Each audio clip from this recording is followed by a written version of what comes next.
ஆண்டவராகிய இயேசுவின் நாமத்திலே எல்லாரையும் மறுபடியும் உங்களோடு வாழ்த்துகின்றேன், வரவேற்கின்றேன். ஆண்டவர் தாமே அனைவரையும் நிறைவாகவே ஆசீர்வதித்து பாதுகாத்து நடத்துவாராக. 3ஆம் மாதம் 1ஆம் தேதி தேவனுடைய சமூகத்திலே நாங்கள் அமர்ந்திருப்பது நமக்கு கிடைத்ததான பெரிய சலாக்கியமாய் கிருபையாய் நாங்கள் எண்ணுகிறோம். நாம் அனைவரும் நிர்மூலமாகாமல் இருப்பது ஆண்டவருடைய சுத்த கிருபை.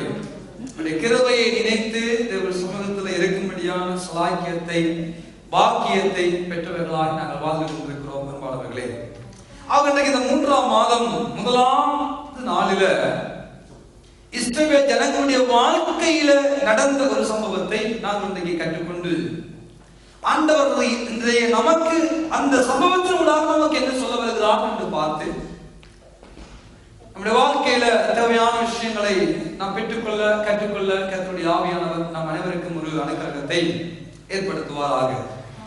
யாத்திராகமம் 19வது அதிகாரத்துக்கு நேராக வேதாகமத்திற்காக யாத்திராகமம் 19வது அதிகாரம் 1வது வசனத்தை நாங்கள் வாசிக்க கேட்போம். 1வது வசனத்தை வாசியுங்கள். இஸ்ரவேல் புத்திரர் எகிப்து தேசத்திலிருந்து புறப்பட்ட 3ஆம் மாதம் எகிப்து தேசத்திலிருந்து புறப்பட்ட 3ஆம் மாதம் 1வது நாளில சீனாய் வனாந்திரத்தில் சேர்ந்தார்கள். சீனாய் வனாந்திரத்தில் சேர்ந்தார்கள். போதும். நாங்கள் இன்றைய நாளில் எங்கே நிற்கிறோம்? 3ஆம் மாதத்துல. சொல்லுங்க, 3ஆம் மாதத்துல இன்னைக்கு எத்தனாவது நாள்? 1வது நாள் நாங்கள் நிற்கிறோம் அன்பானவர்களே. அங்கே தேவனுடைய வார்த்தை சொல்லுகிறது, இஸ்ரவேல் புத்திரர் எகிப்து தேசத்திலிருந்து புறப்பட்ட 3ஆம் மாதம் 1வது நாள். 1வது நாள் 3ஆம் மாதம் 1வது நாள்ல ஆண்டவர் தன்னுடைய பிள்ளைகளுக்கு சில காரியங்களை பேசும்படியாக, சில காரியங்களை கற்றுக்கொள்ளும்படியாக, கற்றுக் கொடுக்கும்படியாக அவங்களை நடத்தி கொண்டு வந்த இந்த நாளில, இந்த 3ஆம் மாதம் 1வது நாளில ஒரு அழகான ஒரு செய்தியை அவர்களுக்கு ஆண்டவர் அங்கே சொன்னார். அழகான ஒரு வாக்கு தத்தங்களை, ஒரு வார்த்தைகளை, கட்டளைகளை, நியமங்களை, நியதிகளை அங்கே ஏற்படுத்துகிறார். அது என்ன என்று சொல்லி பார்த்து இன்றைக்கு அந்த ஆசீர்வாதங்களை நாங்கள் பெற்றுக்கொள்ள, அந்த வாக்கு தத்தத்தை நாங்கள் பெற்றுக்கொள்ள ஆண்டவர் எதை செய்ய சொல்லுகிறார் என்று நம்ம ஒரு விஷயம் இங்கே பார்த்து அதுக்குள்ள இருக்கிற அந்த ஆசீர்வாதத்துக்கு சொந்தக்காரர்களான் இன்றைக்கு இந்த 3ஆம் மாதம் 1வது நாள்ல நானும் நீங்களும் மாற கர்த்தருடைய ஆவியானவர் நமக்கு அனுக்கிரகம் செய்வாராக. அன்பான தேவனுடைய பிள்ளைகளே, நாம் இந்த சம்பவத்தை வாசிக்க கேட்போம். மறுபடியும் வாசியுங்கள். 1ஆம் வசனத்திலிருந்து வாசிக்க கேட்போம். வாசியுங்கள். இஸ்ரவேல் புத்திரர் எகிப்து தேசத்திலிருந்து புறப்பட்ட 3ஆம் மாதம் 1ஆம் தேதியில சீனாய் வனாந்திரத்தில் சேர்ந்தார்கள். அவர்கள் ரெவிதீமில் இருந்து பிரயாணமாய் புறப்பட்டு சீனாய் வனாந்திரத்தில் சேர்ந்து அந்த வனாந்திரத்தில் பாளையம் இறங்கினார்கள். இஸ்ரவேலர் அங்கே மலைக்கு எதிராக பாளையம் இறங்கினார்கள். மோசே தேவனிடத்துக்கு ஏறி போனான். கர்த்தர் மலையிலிருந்து அவனை கூப்பிட்டு நீ யாக்கோப்பு வம்சத்தாருக்கு சொல்லவும் இஸ்ரவேல் புத்திரருக்கு அறிவிக்க வேண்டியது என்னவென்றால் என்ன சொல்ல வருகிறார்? யாருக்கு காரியத்தை சொல்ல வருகிறார்? மோசேயை கூப்பிட்டு நீ யாக்கோப்பு வம்சத்தாருக்கும் இந்த இஸ்ரவேல் புத்திரருக்கும் நீ சொல்ல வேண்டியது என்னவென்றால். ஆகவே ஆண்டவர் இந்த 3ஆம் மாதம் 1வது நாளில தேவன் தன்னுடைய பிள்ளைகளுக்கு சொல்லும்படியாக ஒரு காரியத்தை அங்கு ஏற்படுத்துகிறார். மோசையை கூப்பிட்டு மோசையின் மூலமாக ஆண்டவர் தன்னுடைய பிள்ளைகளுக்கு பேச விரும்புகிறார். பிள்ளைகளுக்கு ஏதோ ஒரு காரியத்தை கற்றுக் கொடுக்க விரும்புகிறார். பிள்ளைகளுக்கு ஏதோ சொல்லும்படியாக மோசையை கூப்பிட்டார் என்று வேதம் சொல்லுகிறது. கூப்பிட்டு என்ன சொல்லுகிறார்? நீ சொல்ல வேண்டியது, அறிவிக்க வேண்டியது என்னவென்றால் 4ஆம் வசனத்தை வாசிக்க கேட்போம். நான் எகிப்தியருக்கு செய்ததையும் உங்களையும் கழுகுகளுடைய சட்டைகளின் மேல் சுமந்து, நான் எகிப்தியருக்கு செய்ததையும் உங்களையும் கழுகுகளின் சட்டைகளுக்கு மேலாக உங்களை நான் சுமந்து உங்களை என்ன அண்டையில சேர்த்துக் கொண்டதை நீங்கள் சேர்த்துக் கொண்டதையும் நீங்கள் கண்டு இருக்கிறீர்கள். போதும். ஆண்டவர் ஒரு காரியத்தை சொல்ல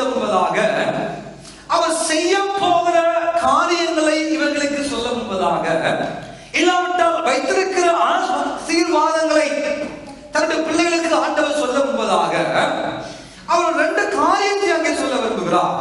முதலாவது, எகிப்தியருக்கு செய்ததையும் நீங்கள் கண்டிருக்கிறீர்கள். யாருக்கு? நீங்கள் இதுவரைக்கும் இந்த 3ஆம் மாதம் 1வது நாளில் நீங்கள் வரும் வரைக்கும் நான் எகிப்தியருக்கு ஏதோ ஒன்று செய்தேன், அதை நீங்க பார்த்திருக்கிறீங்க. ஓகே, இப்பொழுது ஆண்டவர் தன்னுடைய பிள்ளைகளை பார்த்து சொல்லுகிறார், அதே 4வது வசனத்துல, நான் உங்களை கழுகுகளுடைய சட்டைகளின் மேல சுமந்து உங்களை என் அண்டையில சேர்க்கை கொண்டதையும் நீங்கள் காட்டிருக்கிறீர்கள். அல்லேலூயா. எவ்வளவு அழகான ஆண்டவர் சொல்லுகிறார் பாருங்கள். நம்முடைய ஆண்டவர் யார் என்ற தன்மையை இங்கே அவருக்கு காண்பிக்கிறார். தன்னுடைய ஜனங்களுக்கு தான் எப்படிப்பட்டவர் என்பதை முதலாவது அவர்களுக்கு காண்பிக்க விரும்புகிறார். எகிப்தியருக்கு அவர் இதை செய்தார் என்றும் தன்னுடைய பிள்ளைகளுக்கு ஆண்டவர் இதனை செய்தார் என்றும் சொல்லி முதலாவதாக ஆண்டவர் அவர்களோடு பேச விரும்பினார். அவர் என்ன சொன்னார்? நான் எகிப்தியருக்கு செய்ததையும் உங்களை கழுகுகளின் சட்டைகளின் மேல நான் சுமந்து கொண்டு வந்த ஒரு கடவுள் என்பதை ஆண்டவர் அங்கே அவர்களுக்கு சொன்னார். அருமையான தேவனுடைய பிள்ளைகளே, நம்முடைய ஆண்டவர் நம்மை சுமக்கிற ஒரு கடவுளாய் அவர் நமக்கு இருக்கிறார். நம்முடைய ஆண்டவர் எப்படிப்பட்டவர்? சொல்லுங்க, நம்முடைய ஆண்டவர் எப்படிப்பட்டவர்? அவர் நம்மை சுமக்கிற ஒரு கடவுள். நான் சுமந்து கொண்டு வந்தேன் என்று சொல்லுகிறார். எப்படி சுமந்தாரா? நம்ம கழுகுகளின் சட்டைகளின் மேல நான் உங்களை சுமந்து கொண்டு வந்தேன். வேதத்துல எங்கேயாவது பார்த்திருக்கிறோமா ஆண்டவர் அந்த 18-20 லட்சம் ஜனங்களை கழுகுகளின் மேல கொண்டு வந்தாரா? சொல்லுங்களேன். இல்ல. ஆனா ஆண்டவர் சொல்லுகிறார் என்ன? நான் உங்களை கழுகுகளின் மேலாக சுமந்து கொண்டு வந்தேன். உங்களை நான் தான் சுமந்தேன்.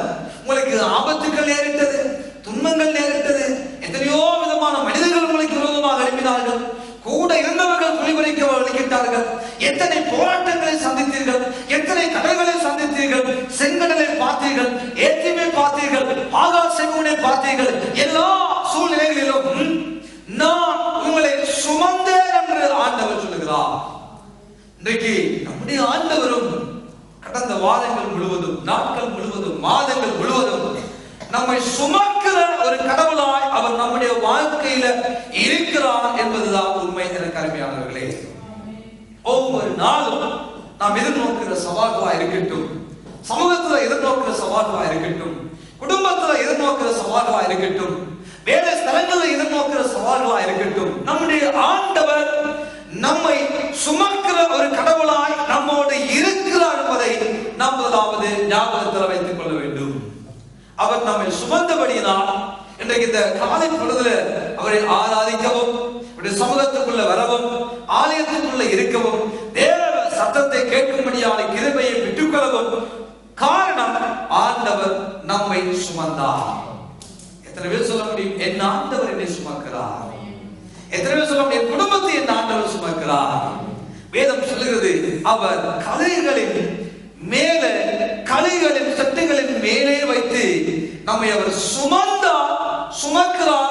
இனியும் சுமக்க அவர் போதுமானவராய் இருக்கிறார் எங்கள் வாழ்க்கையில. அப்போ அந்த சுமந்த ஆண்டவர், அவர்களை தூக்கி சுமந்து கொண்டு வந்த ஆண்டவர் அவர்களுக்கு சொன்னார், உங்களுக்கு நான் செய்ததையும் அந்த எகிப்தியருக்கு செய்ததையும் நீங்கள் கண்ணால பார்த்தீர்கள். இதை பார்த்தீர்கள். எகிப்தியருக்கு செய்ததை நீங்கள் பார்த்தீர்கள். உங்கள் வாழ்க்கையில உங்களை நான் அதிசயமாய் நடத்தி கொண்டு வந்ததை நீங்கள் பார்த்துட்டீங்க, நீங்க அனுபவிச்சிட்டீங்க. உங்கள் வாழ்க்கையில நான் இருக்கிறேன் என்பதை நீங்கள் கண்டுட்டீங்க. உங்கள் வாழ்க்கையில கண்டிருக்கிறீர்கள். உங்களுடைய காரியங்களில் ஆண்டவர் கிரியை நடைபெற்றதை நீங்கள் கண்டிருக்கிறீர்கள். உங்கள் ஆண்டவர் உங்களை சுமந்து கொண்டு வந்ததை நீங்கள் கண்டிருக்கிறீர்கள். உங்கள் ஆண்டவர், அதே உங்கள் ஆண்டவர், நீங்கள் ஆராதிக்கிற ஆண்டவர் உங்களுக்கும் எகிப்தியருக்கும் உங்களுக்கும் அந்நியர்களுக்கும் இடையில வித்தியாசத்தை உண்டு பண்ணியதை நீங்கள் உங்கள் கண்களால் கண்டீர்கள் என்று அதை சொன்ன ஆண்டவர் அடுத்த வசனங்களில் அவர் ஜனங்களோடு பேச விரும்புகிற மிக முக்கியமான காரியங்களை வேதம் நமக்கு அங்கே காண்பித்துக் கொடுக்கிறது. 3 காரியங்களை அங்கே நாங்கள் கற்றுக்கொள்ள கர்த்தருடைய ஆவியானவர் நமக்கு அனுகிரகம் பாராட்டுவாராக. வாசிங்கள் 5வது வசனத்தை வாசிக்க கேட்போம். இப்பொழுது நீங்கள் என் வாக்கை உள்ளபடி கேட்டு, என் வாக்கை உள்ளபடி கேட்டு என் உடன்படிக்கையை கைக்கொள்வீர்களானால் என் உடன்படிக்கையை கைக்கொள்வீர்களானால் சகல ஜனங்களிலும் நீங்களே எனக்கு சொந்த சம்பத்தாயிருப்பீர்கள். சொந்த சம்பத்தாயிருப்பீர்கள். பூமி எல்லாம் என்னுடையது. ஹல்லேலூயா. இந்த வானத்தையும் பூமியை உண்டாக்கின ஆண்டவர், இந்த வானம் அவருக்குரியது, இந்த பூமி நிலங்கள் எல்லாவற்றும் அவருக்கு சொந்தமானது, அவருக்கு உரித்தானது.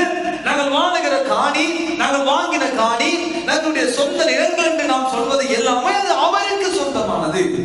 பூமி கர்த்தருடையது, இந்த பூமி அவருடையது. இந்த பூமிக்கு சொந்தக்காரா இருக்கிறவர் சொல்லுகிறார், நீங்கள் என்னுடைய சம்பத்தாய், என்னுடைய சொத்தாய், நீங்கள் எனக்கு உரித்தானவர்களாய், நீங்கள் என்னுடையவர்களாய் இந்த பூமியில இருக்க வேண்டுமானால், நீங்கள் என்னுடையவர்களாய், என்னுடைய சம்பத்துக்களாய், அதாவது நீங்கள் எனக்கு இருக்க வேண்டுமானால், ஆண்டவர் சொல்லுகிறார் இரண்டு நிபந்தனை. ஒன்று, அந்த வசனத்தில் வாசிக்க கேட்டவர்களே, என் வாக்கை உள்ளபடி கேளுங்கள். என்னவா? கர்த்தருடைய வார்த்தைய உள்ளதை உள்ளபடி, உள்ளதை உள்ளதென்றும் இல்லாத இல்லதென்று சொல்லுங்கள். அது வேறொரு காரியம். ஆனால் ஆண்டவர் சொல்லுகிறார், உள்ளதை இந்த வாக்கில் உள்ளபடி அப்படியே நீங்கள் ஏற்றுக்கொள்வீர்களானால் நீங்கள் யாரா? எனக்கு சம்பத்தாயிருப்பீர்கள்.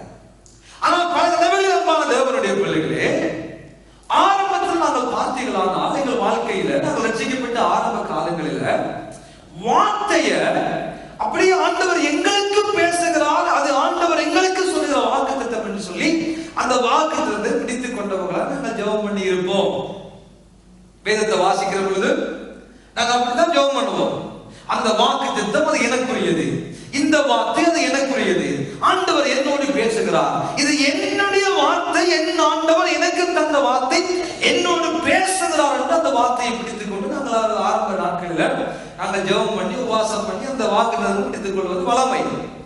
ஆனா சில நேரங்களில் இப்ப நம்முடைய வாழ்க்கையில நாம் யோசிப்போமா, இந்த வார்த்தை யாரால் எழுதப்பட்டது, யாருக்கு எழுதப்பட்டது, ஏன் எழுதப்பட்டது, அதனுடைய காரியம் என்ன என்று தேடி பார்த்து, இந்த வார்த்தை அவருக்கு எழுதப்பட்டது, இந்த வார்த்தை அந்த ஜனங்களுக்கு எழுதப்பட்டது, அந்த சம்பவம் அந்த தீர்க்கதரிசியாளர் இந்த சந்தர்ப்பத்தில் இவருக்கு எழுதப்பட்டது என்று சொல்லி சில நேரங்களில் இன்னைக்கு நம்முடைய அறிவு பெருக பெருக பெருக அறிவின் அடிப்படையில் இன்றைக்கு வேதத்தை தேடுகிற கிறிஸ்தவர்களாய் மாறிவிடுகிறோம்.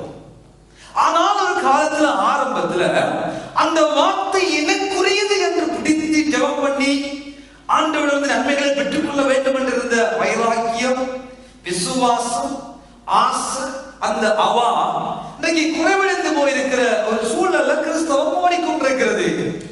காரணங்களை சொல்லுவார்கள். ஓய்வு நாள் கர்த்தருடையது, ஓய்வு நாள் தேவ சமூகத்தில் இருக்க வேண்டும் என்றால் ஒரு காலத்துல நம்ம எல்லாம் தேடி பார்க்கறதெல்லாம் ஓடி வந்துருவோம். ஆனா இப்பொழுது என்றால் நாம் யோசிப்போம், ஓய்வு நாள் பழைய ஏற்பாட்டில் எந்த நாளை குறிக்கிறது? சப்பத் டே, ஓய்வு நாள். அப்படியானால் சனிக்கிழமை தானே ஓய்வு நாள். அப்ப நாம் ஞாயிற்றுக்கிழமை நாங்கள் ஆலயத்துக்கு போக வேண்டிய அவசியம் இல்லை என்று சொல்லி, அது சபத் டே தானே, அது ஓய்வு நாள் தானே ஆண்டவர் குறித்து பேசினார், ஆகவே சனிக்கிழமைக்கு முக்கியத்துவம் கொடுக்க வேண்டும் என்று சொல்லி சபத் டே ஆராதிக்கிற ஆசரிக்கிற ஜனங்களும் இன்றைக்கு வாழத்தான் செய்கிறார்கள். இன்னும் ஒரு இடங்களில் பார்க்க வேண்டுமானால் வெள்ளிக்கிழமையில் மத்திய கிழக்கு நாடுகளில் அவர்களுக்கு ஓய்வு நாள், விடுமுறையான நாள்.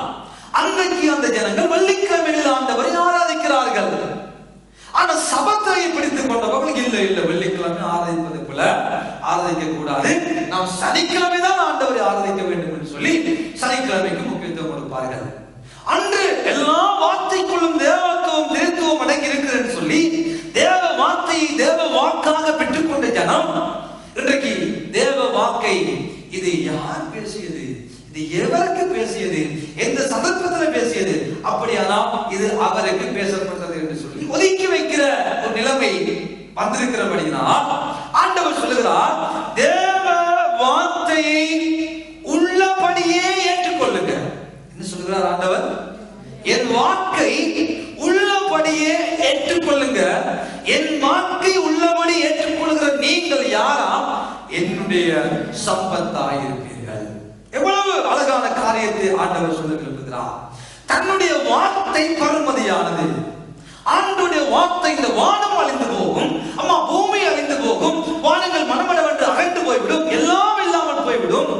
இந்த வார்த்தை அழியாதது, இந்த வார்த்தை நித்தியமானது, இந்த வார்த்தை நிரந்தரமானது. எல்லாம் அழிந்து போனாலும் அழியாத பெறுமதியான ஒரு வார்த்தையை எங்கள் வாழ்க்கைக்குள்ளே நாங்கள் வைத்துக் கொள்வோமானால் நாங்கள் அவருக்கு சம்பந்தாய் மாறிவிடுகிறோம். ஆண்டவர் அதைத்தான் இங்கே சொல்ல வருகிறார். நீங்கள் என்னுடைய சம்பத்தாய், என்னுடைய சொத்தாய், நீங்கள் பெறுமதியானவர்களாய், என் பார்வையில நீங்கள் பெறுமதியானவர்களாய் இருக்க வேண்டுமானால் இந்த பெறுமதியான வார்த்தைகள் உங்கள் வாழ்க்கைக்குள்ள இருந்தால் மட்டும்தான் நீங்கள் பெறுமதியானவர்கள். பணம் இருந்தால் தான் பணக்காரன். பணம் இல்லாதவர் சொல்ல முடியுமா நான் பணக்காரன்? சொல்லுங்கள், சொல்லுங்கள். படிப்பு இருந்தா அறிவாளி என்று சொல்லுது. படிப்பறிவு இல்லாதவனும் படிப்பறிவு இல்லாதவனும் முட்டா என்று சொல்லுகிறோம். அப்போ ஒரு படிக்காத முட்டா சொல்லக்கூடும் நான் பெரிய அறிவாளி என்று இல்லை. அவனுக்குள்ள அறிவு இருந்தால்தான் அவன் அறிவாளி. அவனுக்குள்ள பணம் இருந்தால்தான் அவன் பணக்காரன். ஒன்றுமில்லையா ஏழை என்று உலகம் சொல்லுகிறது. அப்படியானா இந்த உலகத்துல ஆண்டோட பார்வையிலும் ஆண்டவர் பார்க்கிறதும் சரிதானே? சரிதானே? நாங்க ஒருவரை பார்த்து, ஒருவனுடைய கிரியை பார்க்கிறோம், நல்லா போதிக்கிறார் போதகர். ஒரு ஆசிரியரை பார்க்கிறோம், எப்படி கண்டுபிடிக்கிறோம்? அவருடைய கிரியைகள் நிமித்தமாக அவளை பார்க்கிறோம். வாகனத்தை ஓட்டுகிறார், சாரதி என்று சொல்லுகிறோம். ஓடாதவர்களை பார்த்து சொல்லிடுமா நீங்க நல்ல சாரதி என்று, நல்ல டிரைவர் சொல்ல முடியுமோ? இல்ல. கிரியை காண்பித்துக் கொடுக்கிறது இவர் யார்? ஒவ்வொரு மனிதனுடைய கிரியையும் காண்பித்துக் கொடுக்கிறது இவர் யார்? பணக்காரனா, ஏழையா, படித்தவனா, படிக்காதவனா, செல்வந்தனா, செல்வம் மற்றவனா என்பதை அவருடைய கிரியைகளும் அவர்களுக்குள்ளே இருக்கிற காரியங்களும் அவர்கள் வெளிப்படுத்துகிறது.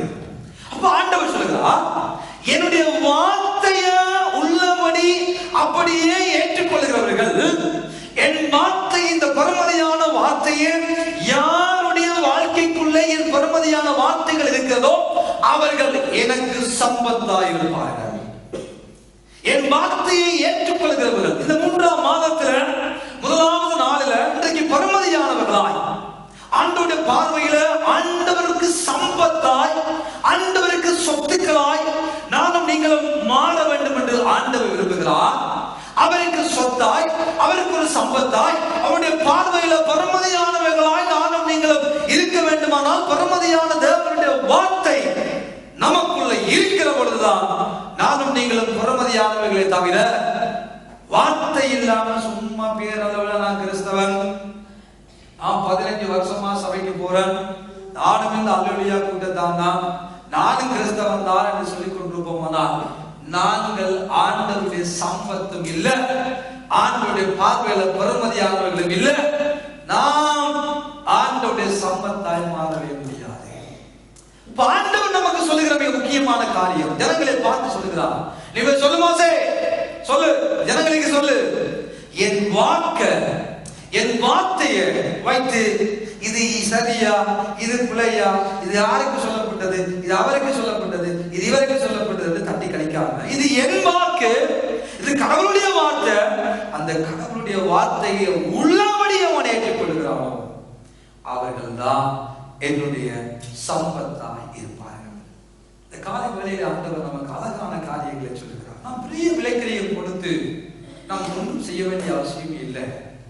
உள்ளபடி தேவ வாக்கை உள்ளபடி விசுவாசத்தின் அடிப்படையில் தேவ வாக்கை ஏற்றுக்கொண்டு அதை நாம் அதாவது ஏற்றுக்கொள்ளுகிற பிள்ளைகளாய் மாறுகிற பொழுது, தேவனுடைய பெறுமதியான வார்த்தைகள் வாழ்க்கைக்குள்ள வருகிற பொழுது அது நம்மை பெறுமதி உள்ள நிலைமைக்கு கொண்டு போகுது. அது நம்மை ஆண்டவருடைய சம்பத்தாக ஆண்டவர் மாற்று வேறென்றால் அங்கே சொல்கிறார். வாசித்து பாருங்கள் இந்த வசனத்தை, 5ஆம் வசனத்தை பாருங்கள். இப்பொழுது நீங்கள் என் வாக்கை உள்ளபடி கேட்டு என் உடன்படிக்கையை கைக்கொள்வீர்களானால் சகல ஜனங்களிலும் நீங்களே எனக்கு சொந்த சம்பத்தாய் இருப்பீர்கள். சகல ஜனங்களிலும் எனக்கு சொந்த சம்பத்தாய் இருப்பீர்கள். எவ்வளவு அழகான காரியம். ஆண்டவர் அழகாக அவர்களுக்கு சொல்லுகிறார், இதை நீங்க செய்வீங்களா இருந்தால் மட்டும், இதை நீங்கள் செய்தால் மட்டுமே என்னுடைய சம்பத்தாய் இருப்பீர்கள், என்னுடைய சொத்தாய் இருப்பீர்கள். தேவ வார்த்தை நம்முடைய வாழ்க்கையில் இருக்கிற பொழுது இதைத்தான் அருமையானவர்களே 1 பேதுரு 2ஆம் அதிகாரத்தில் நாம் பார்க்கிற பொழுது ஆண்டவர் அழகாக அங்கே அநேக காரியங்கள் நமக்கு சொல்லிக் கொண்டே போகிறார். 1 பேதுரு 2ஆம் அதிகாரத்திலே வாசித்து பார்க்கிற பொழுது 2ஆம் அதிகாரம் 3ஆம் வசனத்தை வாசித்து பாருங்கள். நீங்கள் வளரும்படி புதிதாய் பிறந்த குழந்தையைப் போல, நீங்கள் வளருகிறபடி புதிதாய் பிறந்த குழந்தையைப் போல திருவசனமாகிய கலங்கமில்லாத ஞானப்பாலின் மேல் வாஞ்சியாக இருங்க. நீங்க வாசிங்க 8ஆம் வசனத்தை. அவர்கள் திருவசனத்துக்கு கீழ்ப்படியாதவர்களாய் இருந்து, அவர்கள் திருவசனத்துக்கு கீழ்ப்படியாதவர்களாய் இருந்து இடறுகிறார்கள். அதற்கென்றே நியமிக்கப்பட்டவர்களாயும் இருக்கிறார்கள். ஆண்டவர் ஒரு காரியத்தை சொல்லுகிறார், நீங்கள் வளர வேண்டுமானால், நீங்கள் வளரும்படி, நீங்கள் ஆண்டவருக்குள்ள வளர வேண்டுமானால், எத்தனை வருடம் இந்த உலகத்துல வாழுகிறோம், கிறிஸ்தவத்துக்குள்ள வாழுகிறோம், பைபிளை தூய்மைப்படுத்துகிறோம் என்பது முக்கியமல்ல. நீங்கள் வளரும்படி புதிதாய் பிறந்த குழந்தையை போல திருவசனமாகிய கலங்கம் இல்லாத ஞானப்பாலின் மேல வாஞ்சியாயிருங்க. எதற்கு வாஞ்சியா இருக்க சொல்கிறார்? நம்ம வளர வேண்டும் என்று ஆண்டவர் விரும்புகிறார். நாம் வளர வேண்டுமானால் ஆலயத்துக்குள்ள வந்துட்டு போனா வளர மாட்டோம். நாம் வளர வேண்டுமானால் எத்தனை வருடங்கள் நாம் இருந்தாலும் வளர மாட்டோம். நாங்கள் வளர வேண்டுமானால் நம்முடைய வளர்ச்சிக்கு, சரீர வளர்ச்சிக்கு எப்படி இந்த உடல் உலகத்தில் இருக்கிற ஆகாரம் நமக்கு தேவைப்படுகிறதோ அதுபோல ஆண்டவருக்குள்ள, ஆவிக்குள்ள நாம் வளர வேண்டுமானால் தேவ வார்த்தை இல்லாம நானும் நீங்களும் வளர முடியாது. எத்தனை வருடம் சபைக்குள்ள வந்து போகிறோம் என்பது முக்கியமல்ல. வருகிறதுனால் தேவனுடைய வார்த்தை எவ்வளவு தூரம் பெற்றுக்கொள்கிறோம், பெற்றுக்கொண்ட கற்றுக்கொண்ட வார்த்தையில எவ்வளவு தூரம் வாஞ்சியாக இருந்து அதை தியானித்து அதுக்குள்ள இருக்கிற ஆசீர்வாதங்களை பெற்றுக்கொள்கிறோம் என்பதுதான் இங்கே முக்கியமாக இருக்கிறது. ஆக இத்தனை வருடங்கள் நம்முடைய வளர்ச்சியை தீர்மானிக்காது. கிறிஸ்தவ வாழ்க்கையுடைய வளர்ச்சியை, நம்முடைய வளர்ச்சியை தீர்மானிப்பதே கடவுளுடைய வார்த்தை. நீங்கள் வளரும்படி திருவசனமாகிய கலங்கம் இல்லாத ஞானப்பாலின் மேல வாஞ்சியாக இருக்க.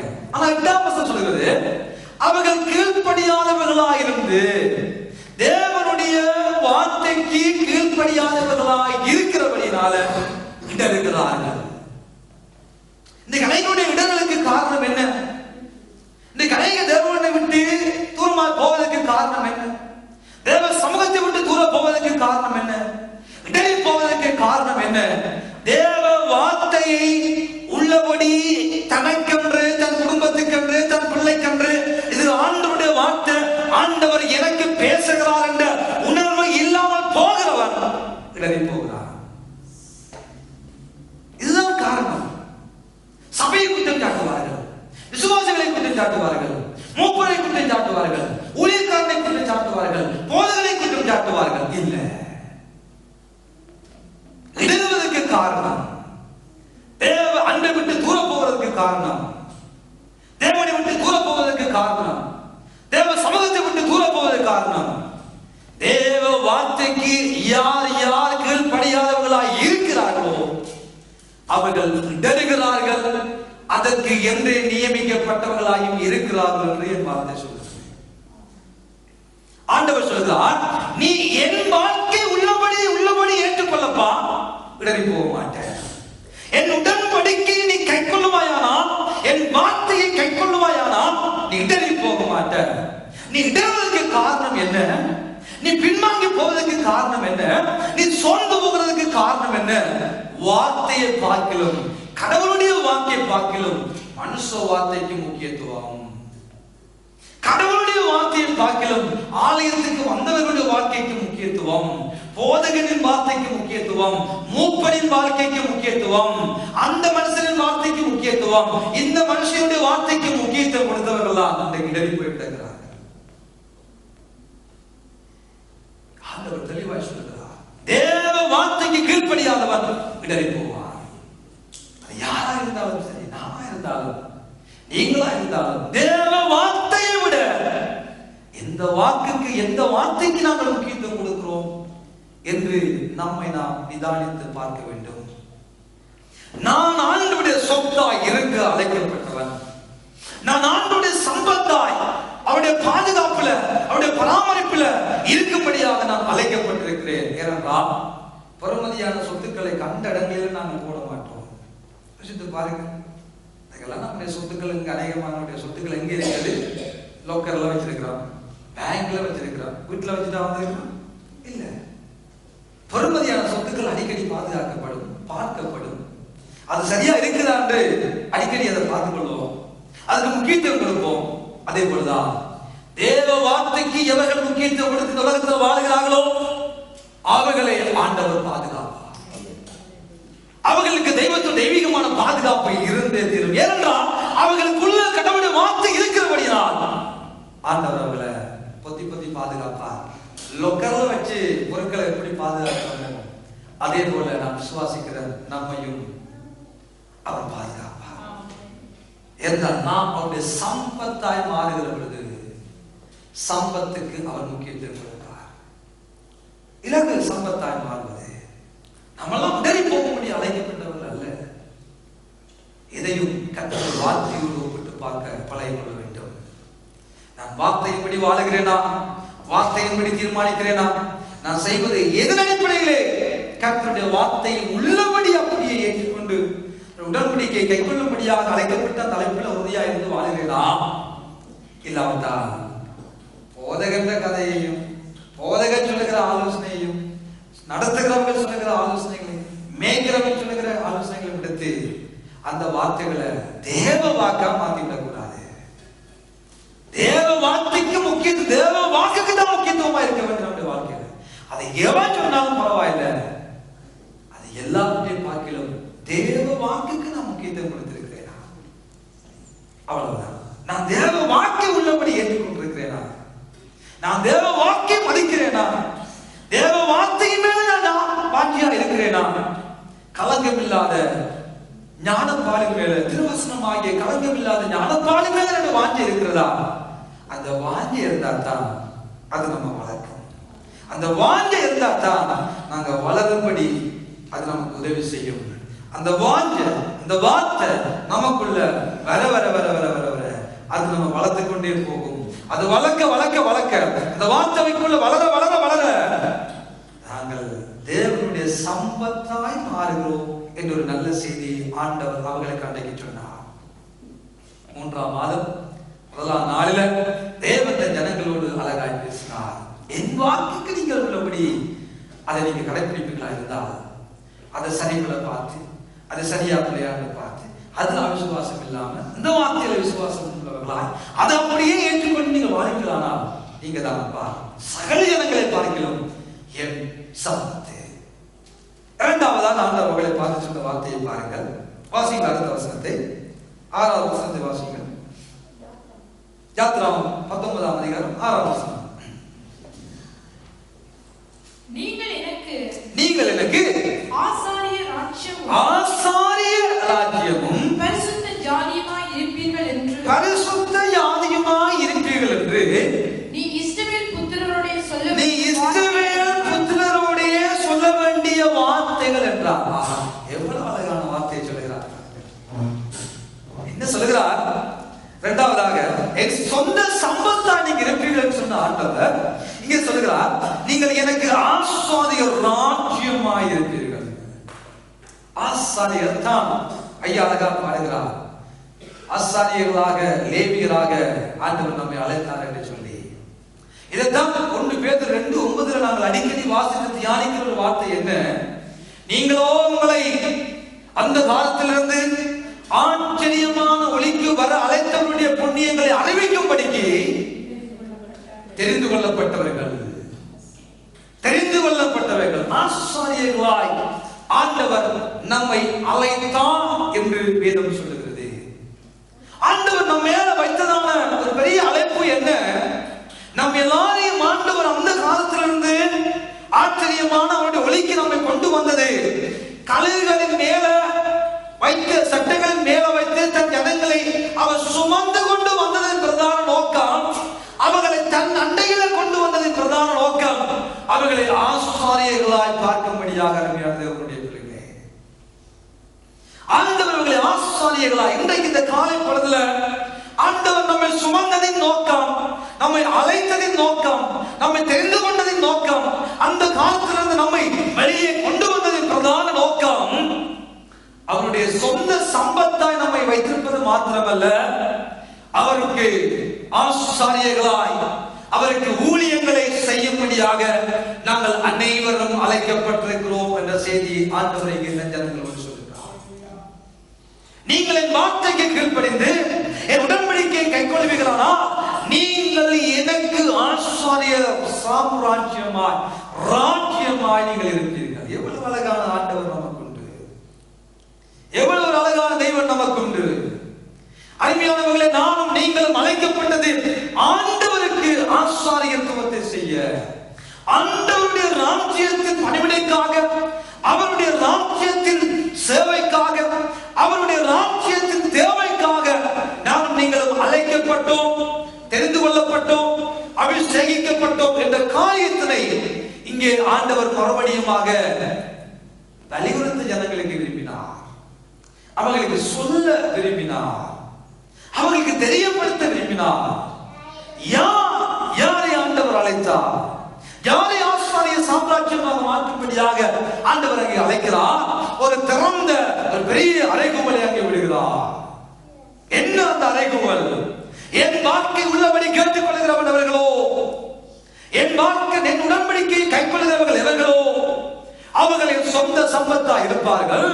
அவர்கள் எனக்கு ஆசாரிய சாம்ராஜ்யமாய் ராஜ்யமாய் இருப்பார்கள். எனக்கு ஆசாரியர்களாய் அவர்கள் இருப்பார்கள். ஆசாரியர்களுடைய உதடுகளில் எதை தேடுவார்களா? வார்த்தையை தேடுவார்கள். ஆசாரியருக்குள்ள நம்ம எல்லாம் அழைக்கப்பட்டிருக்கிறோம். யாராய் அழைக்கப்பட்டிருக்கிறோம்? ஆசாரியர்கள் அழைக்கப்பட்டிருக்கிறோம்.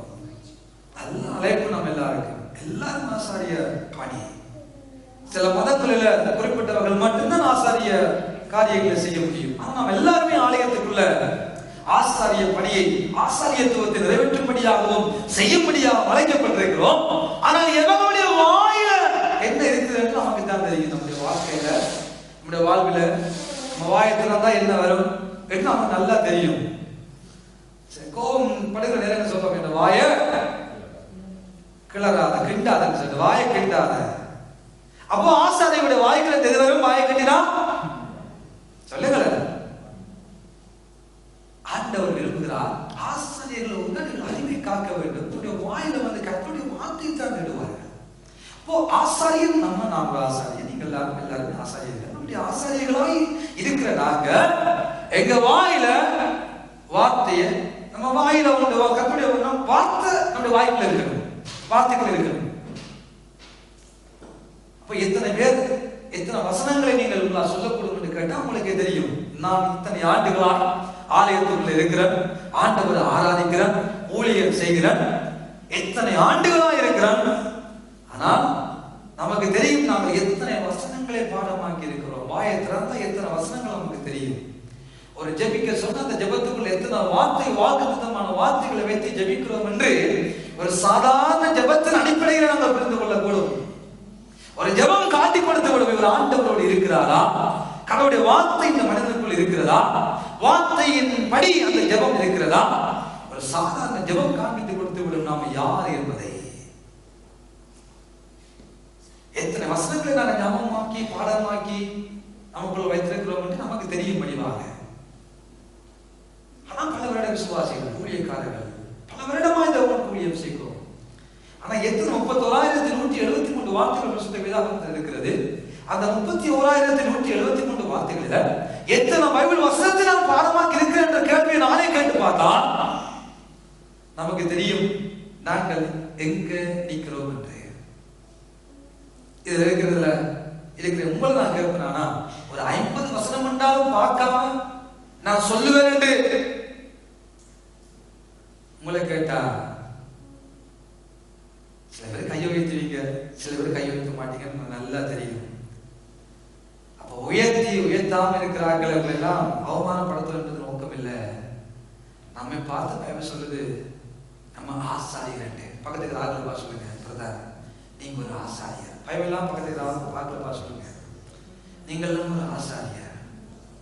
உங்களோட வாய்க்குள்ள எத்தனை வசனங்கள் கேளுங்க, பக்கத்துக்காக பைபிளாக கேளுங்க, பைபிள் இல்லாம கேளுங்க. உங்களுக்குள்ள எத்தனை வசனத்தை நீங்க பாடமாக்கி வச்சுக்கிறீங்க? பாடமாக்கி சொல்லுங்க, எத்தனை வசனம் கேட்டா 10 வருஷம் விசுவாசி, 20 வருடம் விசுவாசி, அதுல நமக்கு ஒரு பெருமை. இந்த இடையிலுக்கு அதுல ஒரு பெருமை. நான் ரட்சிக்கப்பட்ட இன்றைக்கு 25-30 வருஷம் ஆச்சு. எந்த ஊழியம் பயங்கரமான ஊழியம், நல்லது. ரட்சிக்கப்பட்டது நல்லது, பல வருடம் பயங்கரமான ஊழியம் நல்லது. ஆனா கர்த்தர் விரும்புகிறார் எத்தனை வசனங்கள் உங்களுக்கு தெரியும், எத்தனை வசனங்களை பாடமாக்கி வச்சுக்கிறீங்க கேட்டு பாருங்க. அது தெரியும் தானே பைபிள் திறந்தா. சிலது பாடமா இருக்கும், சிலது சொன்னா வராது.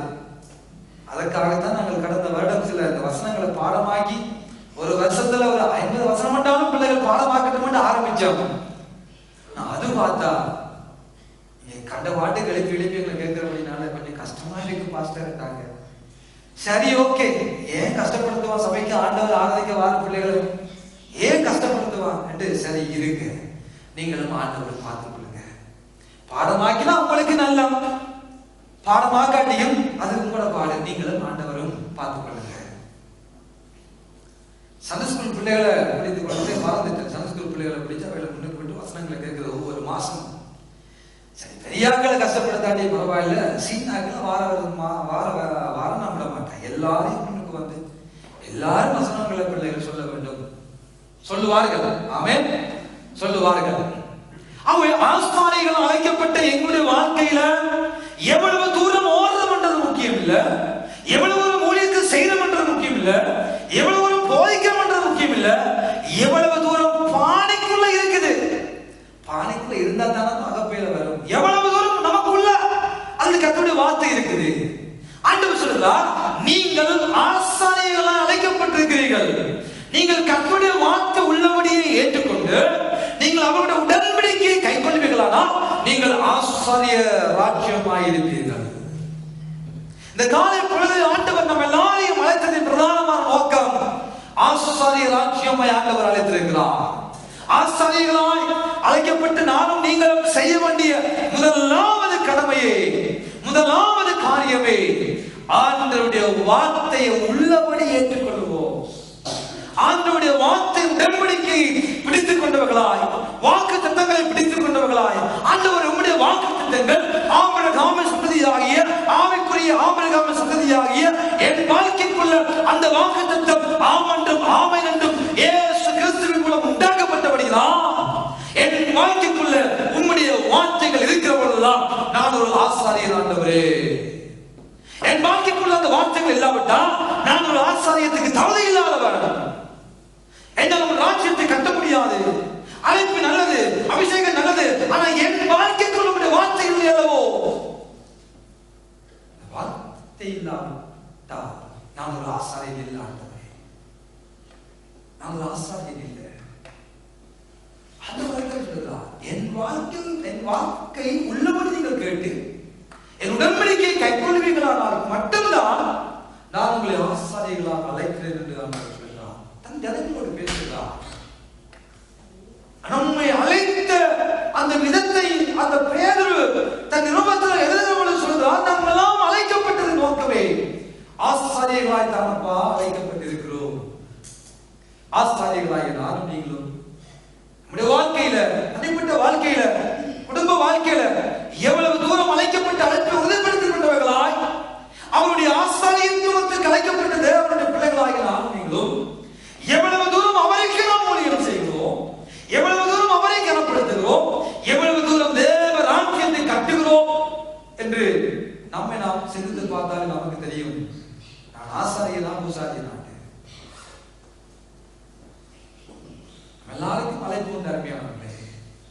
அந்த அழைப்பு வார்த்தையின் அடிப்படையிலே தீர்மானிக்கப்படும். அந்த அழைப்பு வார்த்தை எவ்வளவு தூரம் மிருக பிடித்திருக்கிறோமோ அதன் அடிப்படையில நம்முடைய அழைப்பு உறுதிப்படுத்தப்படுகிறது. அதன் அடிப்படையிலே நமக்கு அங்கீகாரத்தை உண்டாக்குகிறது. ஆசாரியர் உதடுகள் அறிவை காக்க வேண்டும், தேவ வார்த்தை இருக்க வேண்டும். அப்படி இல்லாவிட்டால் ஆசாரியர் இல்லை அல்லவோ, இல்லை அல்லவோ. வேதம் தெரியாத ஆசாரியர், வேதக்காரனுக்கு வேதம் தெரிய வேண்டும். வேதம் தெரிந்தால்தான் வேதக்காரன். பைபிளை தூக்கிட்டு போற எல்லாமே வேதக்காரர்கள் என்று சொல்லுகிறார்கள். பெயர் அளவில் அவர்களுக்கு பெயர் வேதக்காரர்கள். ஆனா வேதம் தெரியாத வேதக்காரர்கள், வேதம் இல்லாத வேதக்காரர்கள். சில பேர் பார்த்து அவன் படித்த முட்டாளன், படிச்சிருக்கிறார்கள் ஆனா முட்டாள் என்ற பெயர், படித்த முட்டாள் சொல்லுவோம். சிலரை பார்த்து வேதம் தெரிந்த வேதம் தெரியாத வேதக்காரர்கள் என்று அழைக்கப்படாதபடி, வேதம் தெரிந்த வேத வாக்கு உள்ளபடி ஏற்றுக்கொண்ட வேத வார்த்தையின்படி நடக்கிற அந்த கிருபையை நாம் இந்த கடைசி காலங்களில் பெற்றுக்கொள்ள கர்த்தருடைய ஆவியானவர் நம் அனைவருக்கும் ஒரு பெரிதான கிருபையை எங்கள் வாழ்க்கையில் உண்டாக்குவாராக. ஆகவே ஆண்டவர் நம்மை ஒரு பெரிய சம்பத்தா இந்த உலகத்துல அவர் பார்க்க விரும்புகிறார். சகல ஜனங்களை பார்க்கிறோம் அவருடைய பார்வையில பெரிய சம்பத்தாகவும், அவருடைய பார்வையில ஆசாரிய சாம்ராஜ்யத்துக்குள்ளே அடங்குகிற பிள்ளைகளாகவும் இந்த காலை பொழுதே நானும் நீங்களும் வாழ வேண்டும் என்று எங்கள் ஆண்டவர் விரும்புகிறது மாத்திரமல்ல, அவர் இங்கே மூன்றாவதாக ஜனங்களை பார்த்து சொன்ன ஒரு அழகான காரியம் தான், நீங்கள் என் உடன்படிக்கையை கைக்கொள்வீர்களானால், என் வாக்கை உள்ளபடி கேட்டு என் உடன்படிக்கையை கைக்கொள்வீர்களானால், நீங்கள் எனக்கு ஆசாரிய ராஜ்யமும் பரிசுத்த ஜாதியுமாய் இருப்பீர்கள். 19வது அதிகாரம் யாத்திராகமம் 6வது வசனத்திலே ஆண்டவர் தெளிவாக சொல்கிறார், பரிசுத்த ஜாதியாயும் இருப்பீர்கள். ஆண்டவர் நம்மை அசுத்தத்திற்கு அல்ல, ஆண்டவர் நம்மை படைத்தது நோக்கமே பரிசுத்தமாய் இந்த உலகத்துல வாழும்படியாய், பரிசுத்தமுள்ள சந்ததியை பெற்றுக்கொள்ளும்படியாய் தேவன் நம்மை அழைத்திருக்கிறார். பரிசுத்தத்திற்காக வைராக்கியம் பாராட்டும்படியாகவே உலகத்தில் வாழ வேண்டும் என்று ஆண்டவர் நம்மை அழைத்தார். அவர் நம்மை அசுத்தத்திற்கு ஒப்புக் கொடுக்கும்படியாக, அவர் நம்மை அசுசியான காரியங்களுக்கு ஒப்புக் கொடுக்கும்படியாக அவர் நம்மை அழைக்கவில்லை. அதுதான் பேதுரு அங்கே சொல்கிறார், நீங்கள் நாம் அழைக்கப்பட்டது நோக்கம் பரிசுத்த ஜாதி. ஆசாரியர்களாய் அழைக்கப்பட்டிருக்கிறோம் அல்லது, ஆனால் பரிசுத்தம் உள்ள ஜாதியாய் இந்த உலகத்தில் வாழும்படியாகவே ஆண்டவர் என்னையும் உங்களையும் பிரித்து எடுத்தார். அவருடைய பிரதானமான நோக்கமே என் பிள்ளைகள் பரிசுத்தமாய் வாழ வேண்டும். ஏன் சொல்கிறது, பரிசுத்தம் இல்லாமல் ஒருவனும் தேவனை தரிசிக்க முடியாது. அது ஆராதிக்கிற ஆராதனையா இருக்கட்டும், அவருடைய சேர்ந்து அவரை ஆராதிக்கிற ஆராதனை நேரங்களா இருக்கட்டும், துதிக்கிற நேரங்களா இருக்கட்டும், நன்றி பலிகளை செலுத்துகிற நேரங்களா இருக்கட்டும், நமஸ்கார பலிகள் சோஸ்திர பலிகளை நிறைவேற்ற நேரமா இருக்கட்டும், பரிசுத்தம் இல்லாமல் ஒருவனும் தேவனை தரிசிக்க முடியாது. பரிசுத்த அலங்காரத்துடனே அவரை தொழுது கொள்ளுங்கள் என்று என் வேதம் சொல்லுகிறது. அன்பான தேவனுடைய பிள்ளைகளே, அவரை தொழுது கொள்ளவே பரிசுத்தமான அலங்காரத்தை ஆண்டவர் விரும்புகிறார். ஆண்டவர் விரும்புகிறார். பரிசுத்தமுள்ள ஜாதியாய் உலகத்தில் நாம் வாழ வேண்டும் என்றெல்லாம் நம்முடைய ஆண்டவர் நம்மை அழைத்தார். அதற்கெல்லாம் நம்மை இந்த உலகத்தில் ஆண்டவர் பிரித்தெடுத்தார். ஆகவே அவருடைய வார்த்தையை உள்ளபடி ஏற்றுக்கொள்ளாதவன் பரிசுத்தமாய் வாழ முடியாது. அவருடைய வார்த்தையின் உடன்படிக்கையை கைக்கொள்ளாதவர்கள் பரிசுத்தமாய் வாழ முடியாது. ஏனென்றால் ஆதிபத்தின் பலி எதனால சுத்தம் பண்ணுவான்? கர்த்தருடைய வசனத்தை வாக்குத்தத்தங்களை காத்துக்கொண்டு அப்போ கடவுளுடைய வார்த்தையை காத்துக் கொள்கிறவர்கள், கடவுளுடைய வார்த்தை உள்ளபடி அப்படியே ஏற்றுக்கொள்கிறவர்கள், கடவுளுடைய வார்த்தையை உடன்படிக்கை கைக்கொள்கிறவர்கள் பரிசுத்தமாய் வாழக்கூடும். அப்போ கடவுளுடைய வார்த்தையை கேட்காதவர்கள், கடவுளுடைய வார்த்தையின்படி தங்கள் வாழ்க்கையை வாழாதவர்கள் ஒரு நாள் பரிசுத்தமாய் அவர்கள் வாழ்கிறோம் என்று சொன்னாலும் அவர் சொல்வது பொய்தானே தவிர அதில் ஒரு விதம் கூட உண்மை இருக்க முடியாது. ஏனென்றால் எந்த மனிதனையும் மாற்றக்கூடியது, எந்த மனிதனையும் பரிசுத்தமான நிலைமைக்குள்ள கொண்டு போகக்கூடியது இந்த திருவசனமாகிய கடவுளுடைய வார்த்தை. இந்த வார்த்தை தான் ஒவ்வொரு மனிதனையும் பரிசுத்த நிலைமைக்குள்ள கொண்டு போகிறதை தவிர வேற எந்த ஒரு காரியமும் எந்த ஒரு மனிதனும்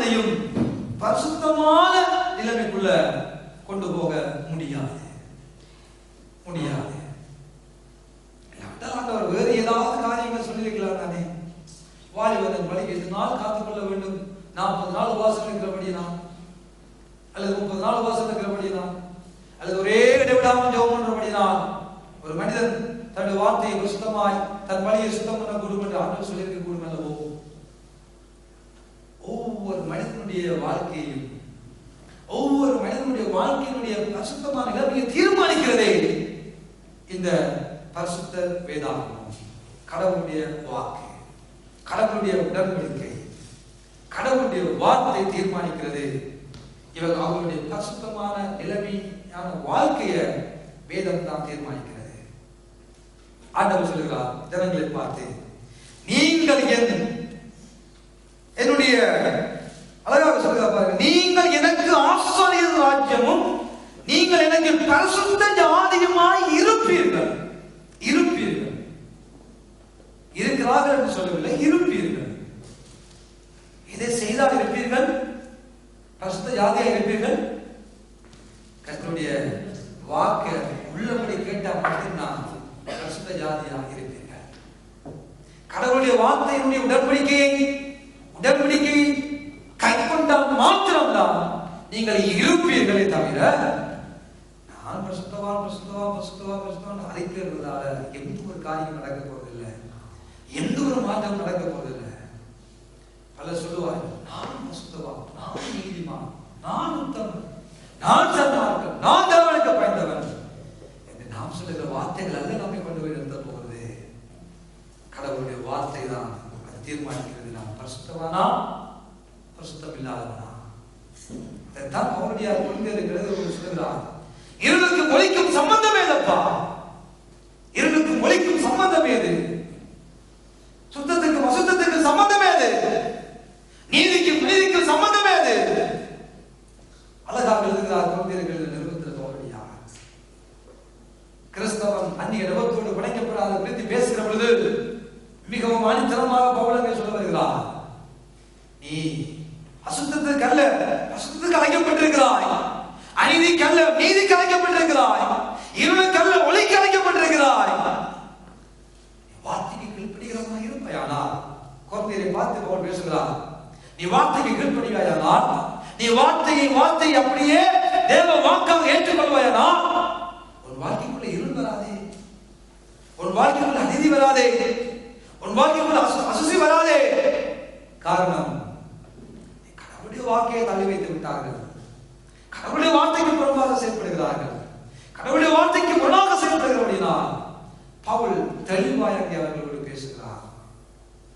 இந்த ஆண்டவர் நம்மை பார்த்து சொல்லுகிற காரியம், என்னுடைய சொந்த சம்பத்தாய், என்னுடைய பரிசுத்த ஜாதியாய், ஆசாரியர்களாய், பரிசுத்த ஜனமாய் நாங்கள் இருக்க வேண்டுமானால், இந்த 3ஆம் மாதம் 1ஆம் தேதியில ஆண்டவர் சொல்லுகிற 2 காரியங்கள் தான், என் வாக்கை உள்ளபடி கேட்க, அவருடைய வார்த்தையை அப்படியே எங்கள் வாழ்க்கையில, இது என் ஆண்டவர் எனக்கு சொன்ன வார்த்தைகள், இது என் ஆண்டவர், நான் ஆபிரகாமினுடைய சந்ததி, இயேசு கிறிஸ்துவின் மூலமாக ஆபிரகாமுக்கு கொடுக்கப்பட்டதான வாக்கு திட்டங்கள் என் வாழ்வில் அது ஆம் என்றும் ஆமை என்றும் இருக்கிறது.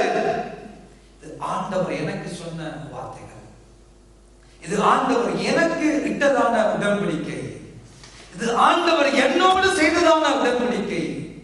அவருடைய இரத்தத்தினால் புதிய உடன்படிக்கை ஏற்படுத்தப்பட்டது.